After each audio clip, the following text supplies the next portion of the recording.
Ashok please मेरी पूरी बात तो सुनो अशोक, मुझे सिर्फ एक मौका दो। मैंने कहा ना, अब कहने सुनने को कुछ बचा ही नहीं है रचना। प्लीज अशोक मेरी बात सुनो तो सही। अशोक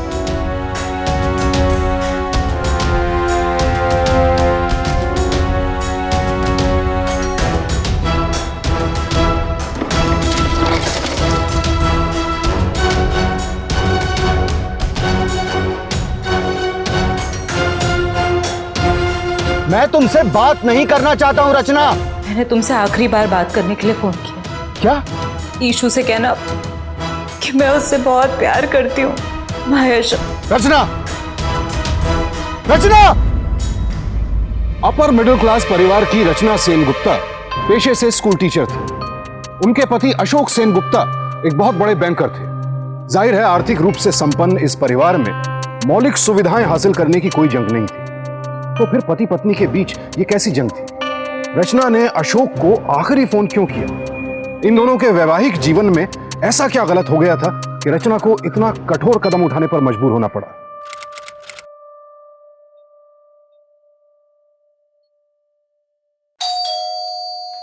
ईशु अभी बस हुआ खेलना। ईशु ये दूध फिनिश करो। अच्छा अभी तुम्हें मैं कमरे में बंद करती हूँ, इधर आओ। लड़का ना बिल्कुल बदमाश हो गया। हाँ। ईशु मामा की सारी बुक्स गिरा दी। बदमाश, बहुत बदमाश हो गया बच्चा। चलो ये फिनिश करो। ईशु बहुत गंदे बच्चे हो गए तुम। तो इतनी देर से कॉल बेल बजा रहा हूँ। तुम्हारे पास चाबी है ना अशोक, खुद से खोल के अंदर आ जाया करो। ये बदमाश है ना, इसके चक्कर में कुछ काम नहीं कर पाती हूँ। देखो कब से दूध लेके दौड़ रही हूँ, पी नहीं रहा है। और ऊपर से देखो सारे स्टूडेंट्स की मैंने ग्रेडिंग करके बुक्स रखी थी, सब गिरा दी इस बदमाश ने। ठीक है मैं इसे दूध पिलाता हूँ, तुम ग्रेडिंग का काम खत्म करो। चलो।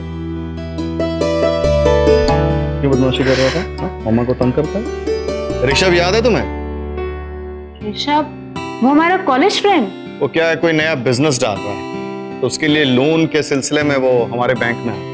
वैसे हाँ, उसे मैंने डिनर पे कल इनवाइट किया है। अशोक डिनर पे?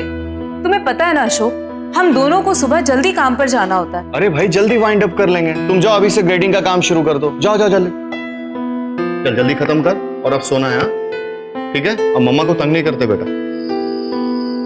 क्या बात है, बड़ी खुशबू आ रही है। जबरदस्त खाना बनाई है लगता है तुम्हारी माँ। Thank you so much. वैसे तुम्हें अपना प्रॉमिस याद है? बिल्कुल याद है, खाना खिलाते ही ऋषभ को घर से धक्के मार के बाहर कर दूंगा। चल जा, जाके बैठ जा, लगता है अंकल आ गए तुम्हारे।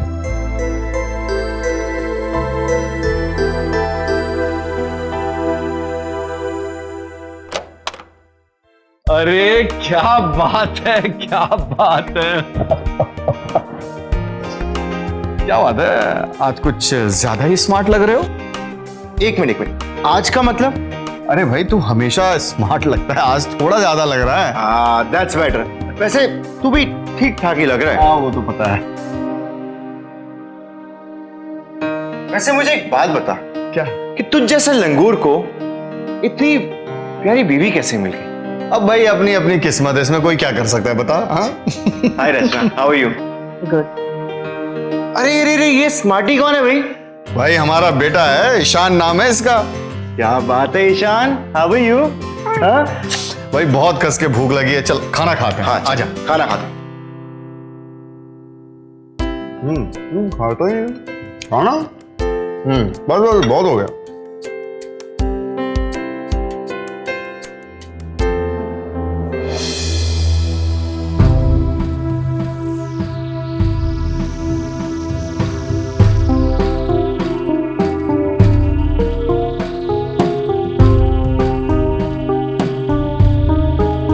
भाई अशोक एक बात बोलूं, तू बिल्कुल अंकल लग रहा है, एकदम पापा। और रचना को देख, आज भी एकदम कॉलेज के स्टूडेंट की तरह लग रही है।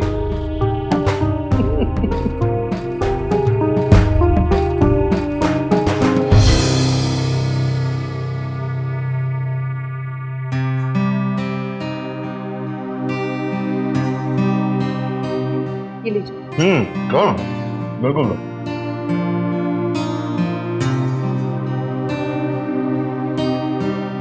रचना, आई मस्ट से, तुम जितनी खूबसूरत हो ना, उतना ही अच्छा खाना भी बनाती है। ज्यादा तारीफ मत कर। अगर इसके हाथ का बना हुआ खाना 2 वीक खा लिया ना तूने, तो मेरी तरफ तेरा भी तोंद बाहर आ जाएगा। नो वेज मैन, मैं रोज 3 घंटा वर्कआउट करता हूँ, वो भी इंटेंस, ताकि मुझे रचना जैसी खूबसूरत बीवी मिल सके। अभी तक सुधरे नहीं ना तुम। कॉलेज में भी फ्लर्ट करते थे और अब भी फ्लर्ट करते हो। मेरा कहना मानो, एक अच्छी सी लड़की देखो और सेटल हो जाओ। एक काम करो, अपनी जैसी एक लड़की ढूंढ दो मुझे। आई मीन तुम्हारी कोई फ्रेंड या तुम्हारी कोई सिस्टर। What's it? तुम नहीं सुधरोगे।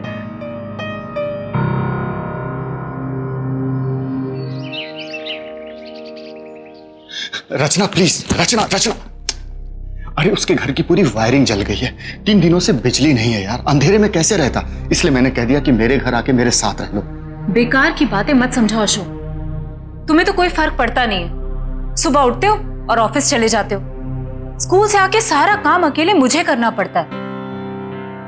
ऐसे ही 3 लोगों का काम कर रही थी, अब ऊपर से 4। जान ले लो अपनी बीवी की। अपनी जानकी को कैसे जान ले सकता है? प्लीज। अरे तुम तो मेरी सुपर बीवी हो, मुझे मालूम है तुम 100% मैनेज कर लोगी। प्लीज, 3-4 दिनों की तो बात है। देखो मैं फ्रेश होके आता हूँ, फिर सब साथ में बैठ के चाय पिए, ठीक है? ओके। अशोक,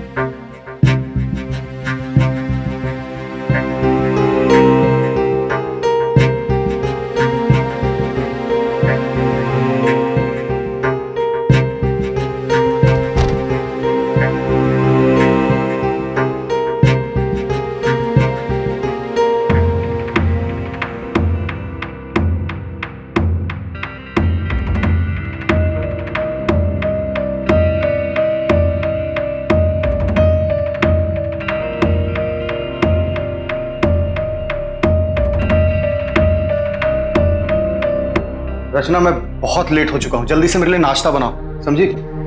और हाँ, आज मैं लेट आऊंगा रात को, मेरी क्लाइंट के साथ एक बहुत इंपॉर्टेंट मीटिंग है। अशोक, हाँ? तुम अपनी मूछें डाई क्यों नहीं करते हो?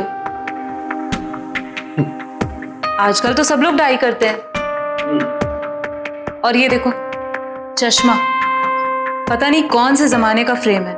ये चश्मा तो मैं कई सालों से यूज कर रहा हूँ, यही तो मेरा स्टाइल है।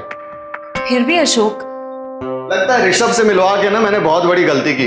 उसके चक्कर में तुम मुझे भी डाइटिंग कराना शुरू कर दोगी। पर प्रॉब्लम क्या है? अगर ऋषभ खुद को मेंटेन कर सकता है तो तुम भी तो कर सकते हो। और वैसे भी कॉलेज के टाइम में तो तुम कितने स्मार्ट हुआ करते थे, कितना ख्याल रखते थे तुम अपना। माय डियर वाइफ, पहले की बात कुछ और थी, अब मैं एक बच्चे का बाप हूँ, बहुत रिस्पॉन्सिबिलिटीज है मेरे ऊपर। ऋषभ की बात कुछ और है, वो मस्त मौला है। अरे मुझे बहुत सारी चीजें करनी पड़ती, बहुत प्रायोरिटीज है मेरी लाइफ में। And by the way, this is prosperity. ठीक हो रहा मुझसे? अरे होगा, ट्राई इट अगेन। सब चिपक गया है। अरे बाबा, यस, ओके, करो। ऐसे? नहीं बाबा, ऐसे नहीं, मैं बताता हूँ।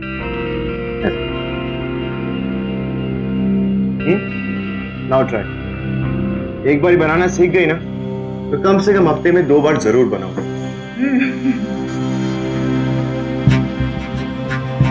ऐसे? नो बाबा, सी, आराम से।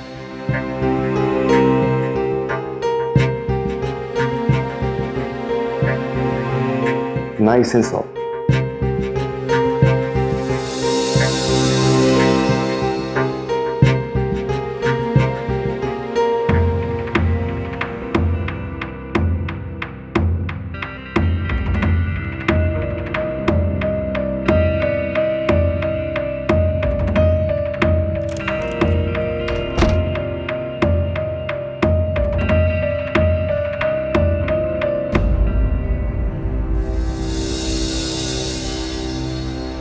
तुम इतनी जल्दी आ गए? अरे मीटिंग जल्दी खत्म हो गई इसलिए चला आया। ये माथे पे क्या लगा है तुम्हारे? भाई अशोक, मैं रचना को डाइट पिज्जा बनाना सिखा रहा था। डाइट पिज्जा, वाह! तुम्हें खाना बनाना भी आता है?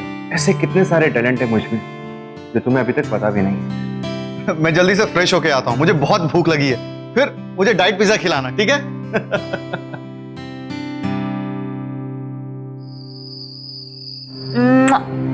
स्वीटी बेबी, चलो अब सोना है ना, सुबह स्कूल है। अरे नहीं Rachna, just one more dance, come on. सुबह उठाना है इसे। अरे नहीं नहीं, मैं इसे सुला दूंगा यार, ऐसी क्या बात है? हाँ, party must go on, carry on, carry on, carry on. आजा बेटा, चल, पापा सुलाएगा आज तुझे।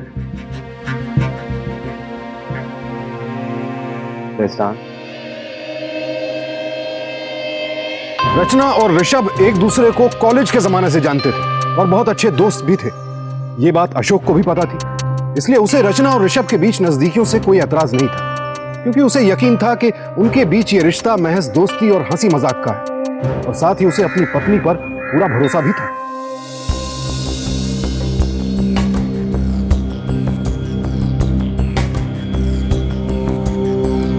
ऋषभ, सो जाते हैं। ठीक है, जैसे तुम कहो।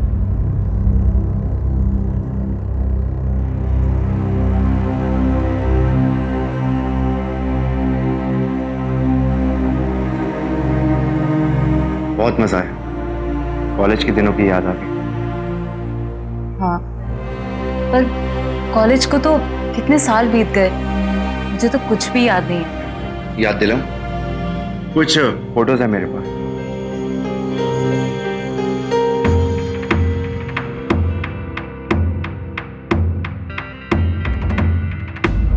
संभाल के रखी थी अपने पास।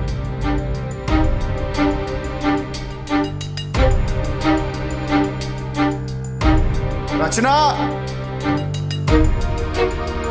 अरे भाई बस भी करो यार, पूरी रात डांस करोगे क्या? ऋषभ, थैंक यू यार, thank you so much and good night. चलो Rachna, good night. Good night.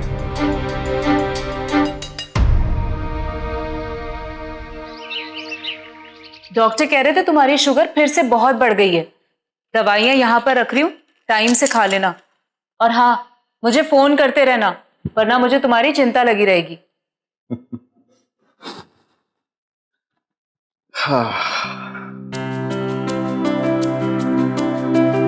कितना ख्याल रखती हो तुम मेरा, कितना अच्छा। तुम, ईशु, सभी मेरे साथ चलते। वैसे भी ईशु की दशहरे की छुट्टियां शुरू हो गई। चलो ना तुम दोनों मेरे साथ, बहुत मजा आएगा। पर क्या करूं, मिड टर्म्स शुरू हो गए ना, बहुत सारे बच्चों के पेपर्स चेक करके ग्रेड करने। इनफैक्ट मैं तो सोच रही हूँ कि ईशान को भी कुछ दिनों के लिए मम्मी के यहाँ छोड़ दूं, अकेले काम कर लूंगी ज्यादा। मुझे मालूम है, ऋषभ की वजह से तुम बहुत स्ट्रेस्ड आउट हो गई। 3 दिनों के लिए कह के आया था, कुछ ज्यादा ही रह गया। अच्छा हुआ चला गया, बहुत थक गई हो तुम, मुझे मालूम है। अपना ख्याल रखना, ठीक है? ठीक है। एक काम करो, मेरे लिए 2 तंदूरी रोटी और 1 शाही पनीर ले आओ। Thank you. देखें मेरी जान क्या कर रही है।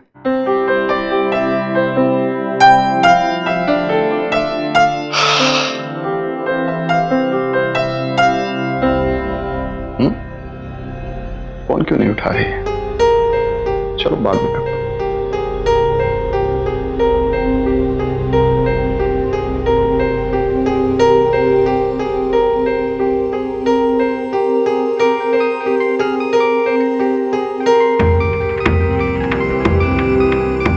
क्या हो गया?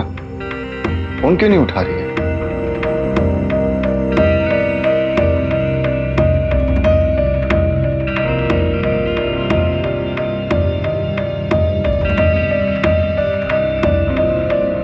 क्या वाकई रचना और ऋषभ के बीच नजदीकियां बढ़ रही थी? क्या उनका रिश्ता और करीबी होता जा रहा था? क्या इस कहानी का कोई और पहलू भी हो सकता है? और अगर है तो फिर रचना ने अपने बेटे ईशान को अपनी मां के घर क्यों भेजा? उसने अशोक के साथ जाने से मना क्यों कर दिया? कहीं रचना काम का झूठा बहाना तो नहीं बना रही थी? कहीं वो ये सब कुछ सिर्फ इसलिए तो नहीं कर रही थी ताकि वो घर पर अकेली रह सके? रचना, ईशु, अरे कहाँ हो तुम लोग? जल्दी आओ। देखो मैं तुम लोगों के लिए क्या क्या लाया हूं, आओ जल्दी।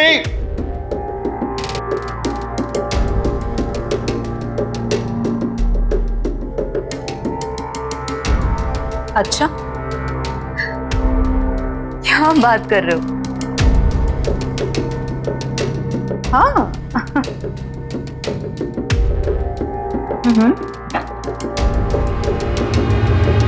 हेलो। अरे क्या बात है, तुम इस तरह चौंक गई? एक दिन में इतना बदल गया क्या? हाँ, मैं बाद में फोन करती हूँ। हाँ, मैं घर पहुंच गई हूँ। हाँ, अशोक भी आ गए। हाँ, बाय। किसका फोन था? एक टीचर का। तुम तो रात में आने वाले थे ना, इतनी जल्दी कैसे आ गए? अरे भाई रात को आने वाला था, अब काम जल्दी खत्म हो गया तो क्या करता, और ऊपर से तुम्हारी जो इतनी याद आ रही थी मुझे, बस आओ ना देखा था, भागता हुआ तुम्हारे पास आ गया। वैसे ईशू का है? ईशू वो गुड्डू, उसका फ्रेंड, उसके घर पर खेलने गया है। अच्छा हो तुम आ गए हो। तुम प्लीज उसे पिकअप कर लोगे? मुझे कुछ और काम भी है। कल मैंने तुम्हें इतनी बार फोन किया, तुमने एक बार भी नहीं उठाया। शायद थक गई होंगी, इसलिए फोन चेक नहीं किया। क्या बात है रचना, तुम बहुत परेशान लग रही हो। Are you alright? हाँ, बिल्कुल ठीक हूँ। अरे हाँ, मुझे स्कूल जाना है। स्कूल? लेकिन आज तो स्कूल बंद है। हाँ बंद है, पर एक अनऑफिशियल मीटिंग है, कुछ बच्चों का सिलेबस डिस्कस करना है, इसीलिए। ठीक है चलो, मैं तुम्हें ड्रॉप कर दूंगा। नहीं नहीं, मैं चली जाऊंगी। रचना, तुम तो ऐसे रिएक्ट कर रही हो जैसे अगर मैं तुम्हारे साथ स्कूल चला गया तो तुम्हारी कोई चोरी पकड़ लूंगा। मैं कुछ नहीं सुनूंगा, चलो आओ मेरे साथ, मैं तुम्हें ड्रॉप करूंगा। Come with me.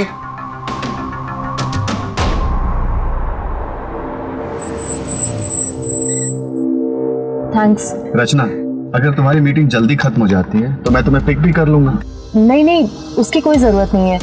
पता नहीं मीटिंग में कितना टाइम लगेगा। तुम चले जाओ, मैं सीधे घर आ जाऊंगी। ठीक है चलो बाय।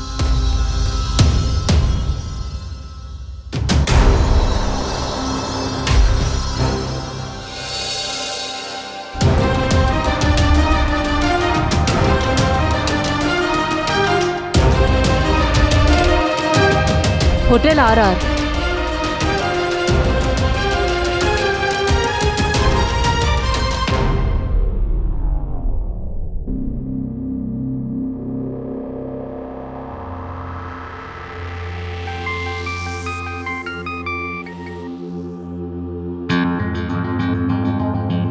इतनी रात किसका फोन आ गया? पता नहीं, कोई अननोन नंबर था, कट कर दिया मैंने।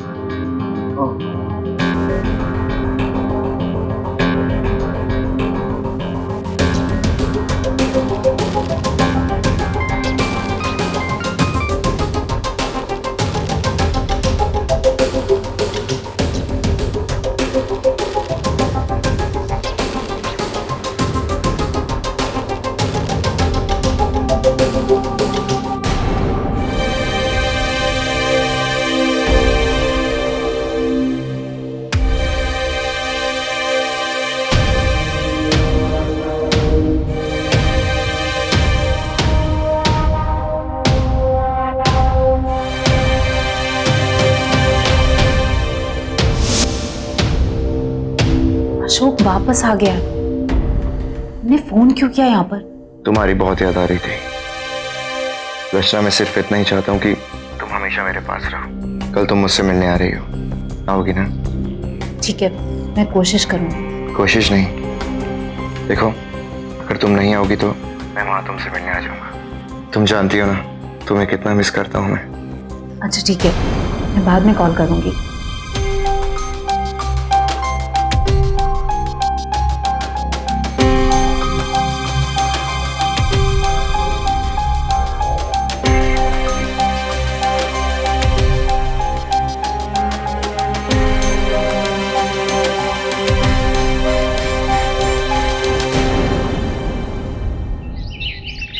झूठ मत बोलो रचना, मैंने तुम्हें अपनी आंखों से रूम से बाहर जाकर फोन पे बात करते हुए देखा है। हाँ मैं गई थी बाहर, क्योंकि उस रॉन्ग नंबर से मेरी नींद टूट गई थी, तो मैंने सोचा मैं थोड़ी देर टीवी देख लेती हूँ। तो टीवी की आवाज मेरे कानों में क्यों नहीं आई? नेक्स्ट टाइम से जब टीवी ऑन करूंगी तो वॉल्यूम फुल कर दूंगी।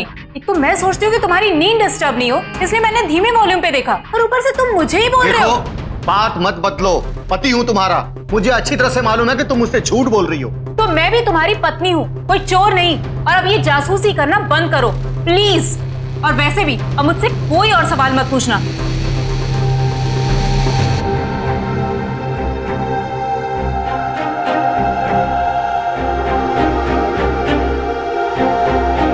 सारे नंबर्स क्यों डिलीट करती है? आखिर किससे छिपकर बात करती होगी? पापा अभी चलो ना, पापा अभी चलो ना, पापा अभी चलो। ईशु, पापा को तंग मत करो बेटा। मामा पापा को बोलो ना हमारे साथ चलने के लिए। बेटा पापा क्या करेंगे नानी के घर पर, और वैसे भी आप तो जल्दी से वापस आ जाओगे, फिर पापा के साथ बैठकर खूब खेलना। अच्छा बाय बोलो पापा को। बाय। बाय बेटा।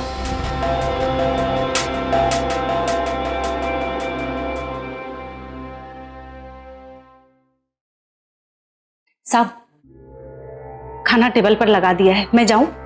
हाँ तुम जाओ, मैं खा लूंगा। ठीक है।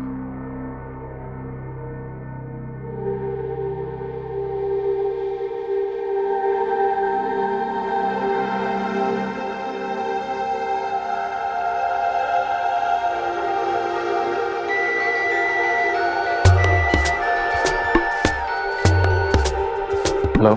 सॉरी बेटा, तुम्हें इस वक्त डिस्टर्ब कर रही हूँ। लेकिन क्या करूं, तुम्हारा ये बदमाश बच्चा है ना, खाना ही नहीं खा रहा है। अब ना तुम हो और ना रचना है। एक मिनट मम्मी जी, एक मिनट। रचना और ईशु तो आपके ही घर गए थे, फिर रचना कहाँ चली गई? हाँ हाँ, रचना आई थी, लेकिन उसे कुछ जरूरी काम याद आ गया तो निकल गई। मम्मी जी बस आप थोड़ी देर के लिए ईशु को संभाल लीजिए, मैं बस 10 मिनट में वहां पहुंच रहा हूँ मम्मी जी।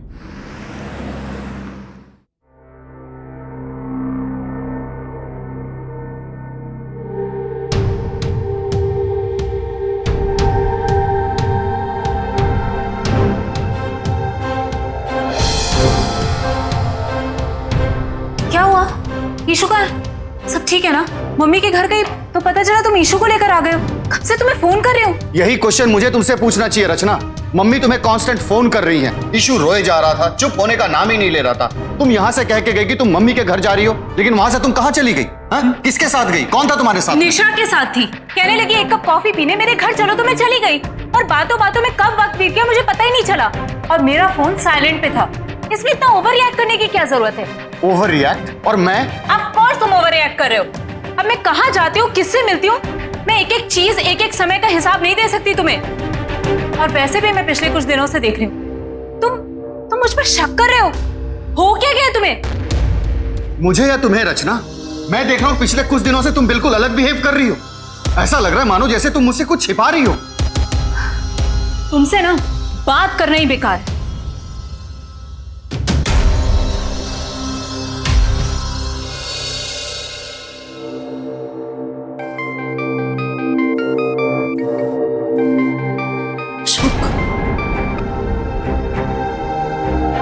हेलो। हाँ रचना, मैं मार्केट से होकर आ रहा हूँ, कुछ सामान चाहिए घर के लिए? नहीं कुछ नहीं चाहिए। चलो ठीक है। कहीं बाहर हो क्या तुम? हाँ वो मैं एटीएम में हूँ अशोक। अच्छा, ओके। कार्ड वार्ड कुछ यहाँ पे रह जाएगा, मैं बाद में फोन करती हूँ। एटीएम में किसी और के फोन की आवाज। हेलो रचना, मैं तुम्हारे स्कूल के बिल्कुल पास से जा रहा हूँ, तो सोचा तुम्हें पिक कर लूं। नहीं अशोक, तुम मेरा वेट मत करो, तुम चले जाओ। कहीं बाहर जा रही हो? हाँ वो एक्चुअली मेरी एक फ्रेंड है कॉलेज की, वो मुझसे मिलने आ रही है, तो यहीं पास में एक कैफे, हम वहीं जा रहे हैं। ठीक है। यू डोंट वरी, मैं ईशान को 5 बजे उसकी आर्ट क्लास से पिकअप करते हुए सीधे घर आ जाऊंगी। चलो ठीक है, बाय।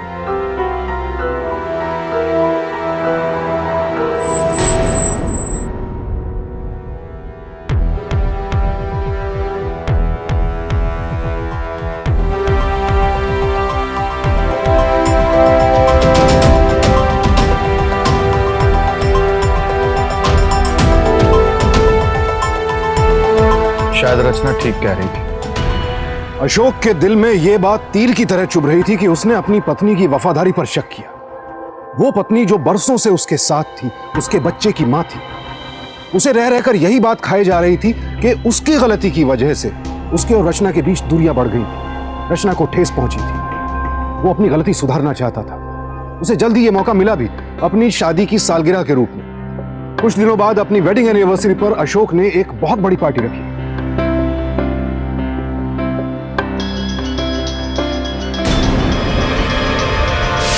हाँ वो मैं एटीएम में हूँ Ashok.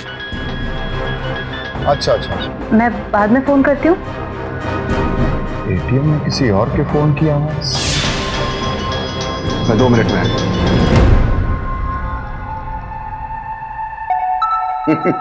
Please excuse me please.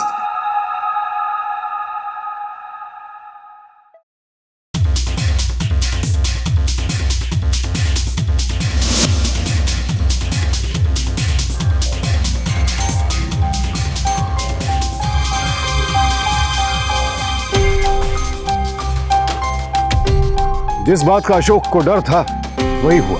अब उसे यकीन हो गया कि उसकी पत्नी उसे धोखा दे रही थी। उसे यकीन ही नहीं हो रहा था कि उसकी पत्नी उसका भरोसा इस बेरहमी से तोड़ सकती है।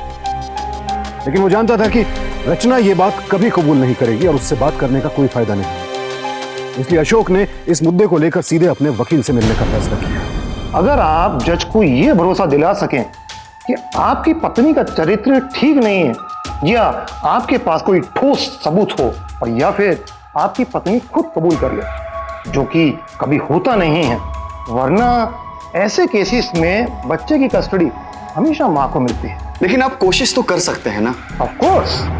लेकिन आपको क्या लगता है, आपकी पत्नी कोशिश नहीं करेगी? बल्कि हो सकता है कि आपके लगाए हुए सारे इल्जाम वो नकार दे और आप पर ही वो कोई इल्जाम लगा दे। यानी कि मुझे सबूत इकट्ठा करने के लिए जासूस हायर करना पड़ेगा। इसकी कोई जरूरत नहीं पड़ेगी।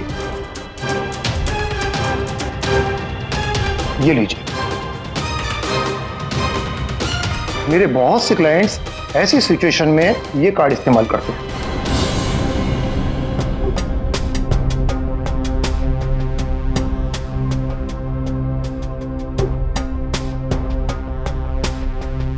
ये लो। रचना, मेरी आईटी रिटर्न की फाइल कहाँ है? बाहर ड्रॉर में रखी थी। नहीं मिल रही है, जाओ ढूंढो उसे। मेरी लॉयर वेट कर रहा है यार, प्लीज जल्दी दो मुझे। 1 मिनट।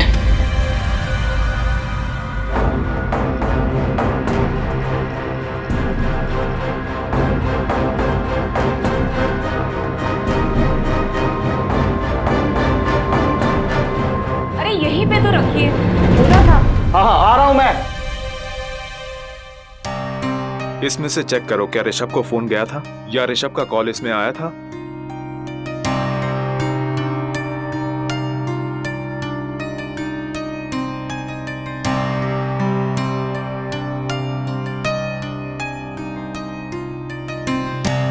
कल शाम जो मैंने तुम्हारे साथ बिताई है वो मैं कभी नहीं भूलूंगा रचना।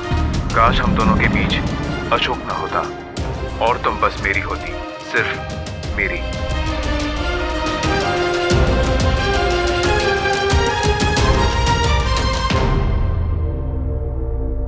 ये सब क्या है अशोक? हम लॉयर के ऑफिस में क्या कर रहे हैं? मिसेस सेन गुप्ता, आइए बैठिए, प्लीज प्लीज सिट।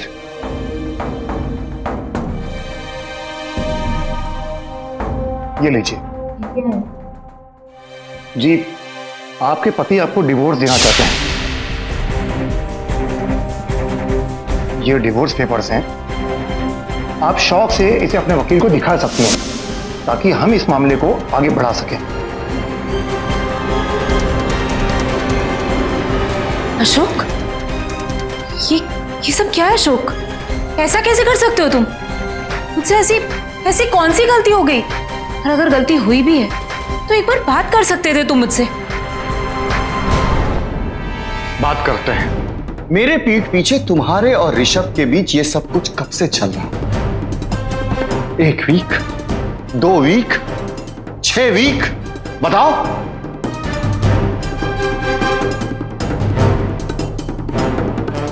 अशोक, मुझे एक बार समझाने का मौका दो। कितनी बेशर्म हो तुम रचना, सब कुछ कितनी आसानी से एक्सेप्ट कर लिया। अब तो कुछ बचा ही नहीं, सब कुछ समाप्त हो गया। अशोक, तुम्हें जानकर बहुत खुशी होगी कि मैं तुम्हारे और ऋषभ के खिलाफ एडल्ट्री का केस कर रहा हूं। चीटिंग, बेवफाई, अरे हाँ मैं तो भूल ही गया, तुम तो एक टीचर हो, तुम्हें ये सब कुछ बताने की क्या जरूरत है। एक बात कान खोलकर सुन लो तुम, मेरी प्रॉपर्टी में से तुम्हें एक फूटी कौड़ी भी नहीं मिलेगी। ईशु भी मेरे साथ रहेगा, रहना जाकर उस ऋषभ बॉडी बिल्डर के साथ। अशोक, अशोक प्लीज मेरी पूरी बात तो सुनो। अशोक, मुझे सिर्फ एक मौका दो। मैंने कहा ना, अब कहने सुनने को कुछ बचा ही नहीं है रचना। प्लीज अशोक मेरी बात सुनो तो सही। अशोक,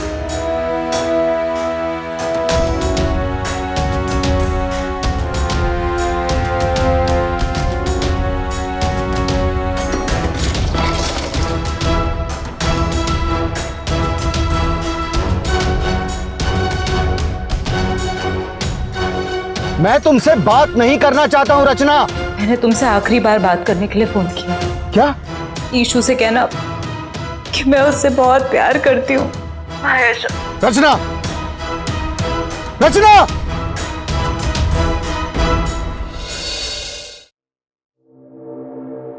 सुनिए, क्या आप ही का नाम अशोक है? उन्हें होश आ गया है।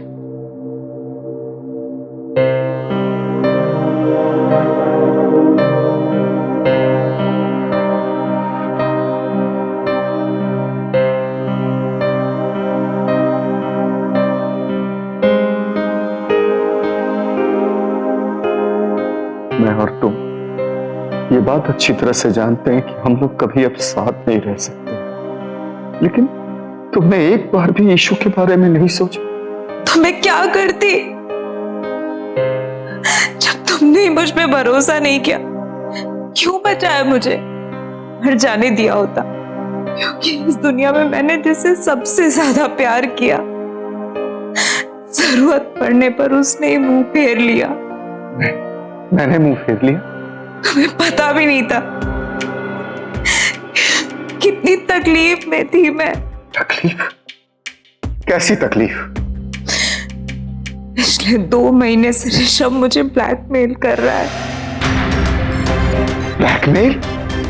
ऋषभ और मेरा कॉलेज में एक छोटा सा अफेयर था, लेकिन तुमसे मिलने से बहुत पहले। मुझे नहीं पता था अशोक, ऋषभ ने तब के फोटोग्राफ्स अब तक अपने पास रखे हुए हैं। संभाल के रखी थी अपने पास।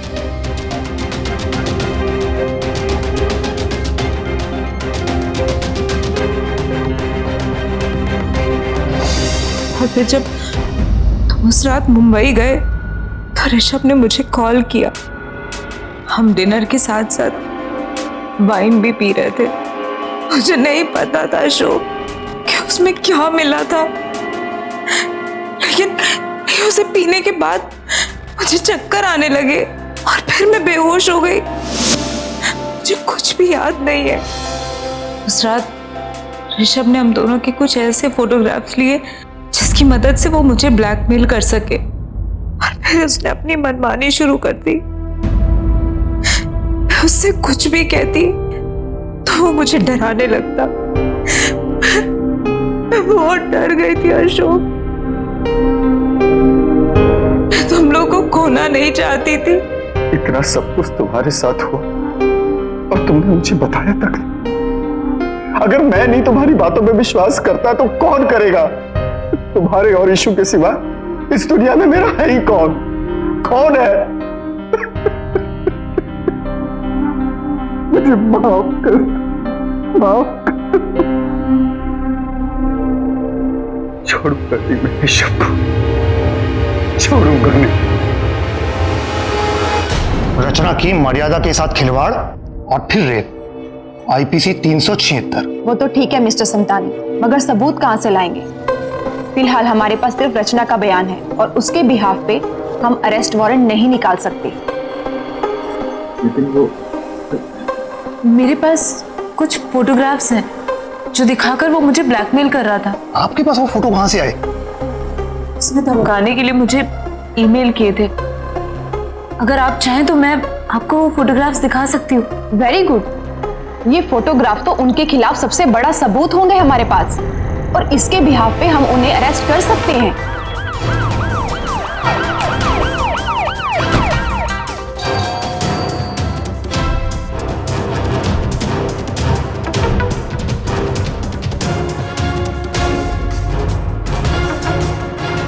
तोड़ दो दरवाजा। वो रहा, पकड़ो से।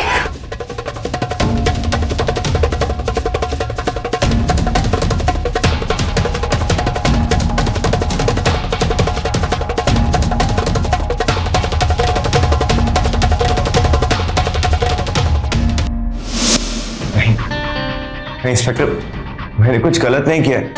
और ब्लैकमेल तो बिल्कुल नहीं। तो क्या रचना झूठ बोल रही है? मैं नहीं जानता।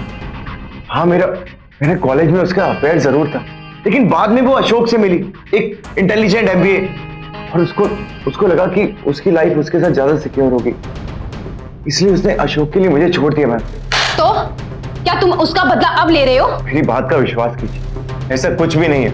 ऐसी ही बात है। नहीं, जब मुझे पता लगा कि उसने अशोक के साथ शादी कर ली, मैं उसकी दुनिया से बहुत दूर चला गया। और मैं जानता था कि मैं उसे प्यार करता हूं, लेकिन मैं उसे भूल गया इंस्पेक्टर। इतने सालों बाद मैं उससे मिला, और जब मैंने उसकी आंखों में देखा, मुझे कहीं ना कहीं वो प्यार दिखाई दिया।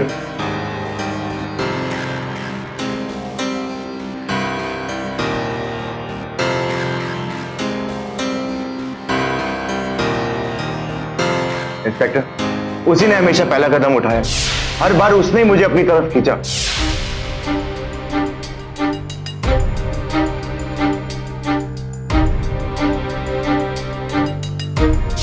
और उस रात को मैंने उसकी ड्रिंक में कुछ नहीं मिलाया था।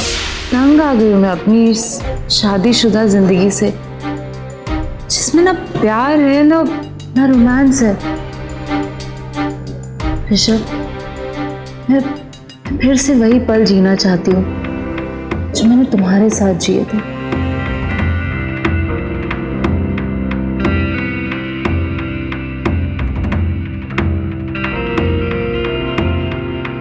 बिल्कुल चुप। और वो फोटोग्राफ भी मैंने उसी के कहने पे खींची थी इंस्पेक्टर। अगर तुम सही थे और तुम्हारी कोई गलती नहीं थी, तो तुम पुलिस को देखकर वहां से भागे क्यों थे? रचना ने मुझे फोन किया, बोला कि अशोक की वजह से पुलिस तुम्हें ढूंढ रही है। मुझे तो पूरी कहानी कुछ और ही नजर आ रही है। रचना के मुताबिक ऋषभ गलत है, और ऋषभ के मुताबिक रचना। और जहां तक मेरी सोच है कि इन दोनों में से कोई एक तो झूठ बोल रहा है। और वो ऋषभ है। मेरी पत्नी मरते मरते बची है, और आप लोग कह रहे हैं कि वो झूठ बोल रही है। अच्छा हुआ मैं सही टाइम पे वहां पहुंच गया। यानी कि आपको पता था कि वो ऐसा करने जा रही है? उसने आखिरी बार बाय कहने के लिए मुझे फोन किया, उसके बाद उसने गोलियां खा ली। जब मैं वहां पहुंचा तो वहां कोई नहीं था। अच्छा हुआ उसने नींद की ही गोलियां खाई थी सिर्फ। यानी कि उसे मालूम था कि आप उसे बचाने आएंगे। ऐसा क्यों कह रहे हो वकील साहब? वो मजाक थोड़ी ना करेगी, उसकी जान को भी तो खतरा हो सकता था। देखिए मिस्टर अशोक, आप अपनी जगह सही हैं, और आप सच पता लगाने का एक ही तरीका है। झूठ बोल रहा है वो। मैंने उससे कभी कोई शादी का वादा नहीं किया, और घर की चाबियां बिल्कुल झूठ, सब झूठ है। आप बिल्कुल सही कह रही हैं, लेकिन उसने कहा है कि उसके पास उसके घर में लैपटॉप पे रिकॉर्डेड प्रूफ है, और उसमें आप उससे फोटो लेने को कह रही हैं और शादी का वादा कर रही हैं। क्या?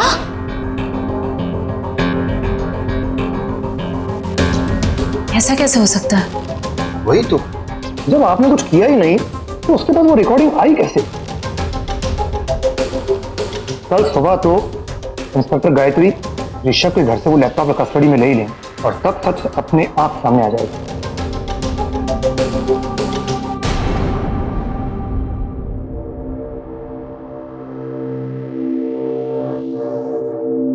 लेकिन उसने कहा है कि उसके पास उसके घर में लैपटॉप पे रिकॉर्डेड प्रूफ है, और उसमें आप उससे फोटो लेने को कह रही हैं।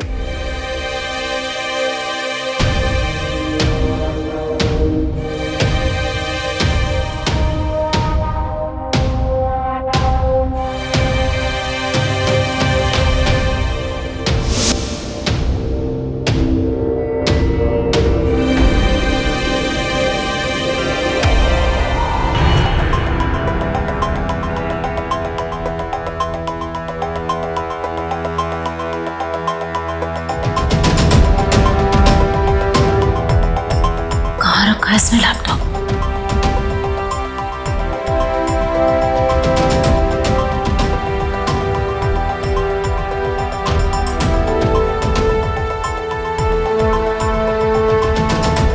कहाँ रखा है लैपटॉप?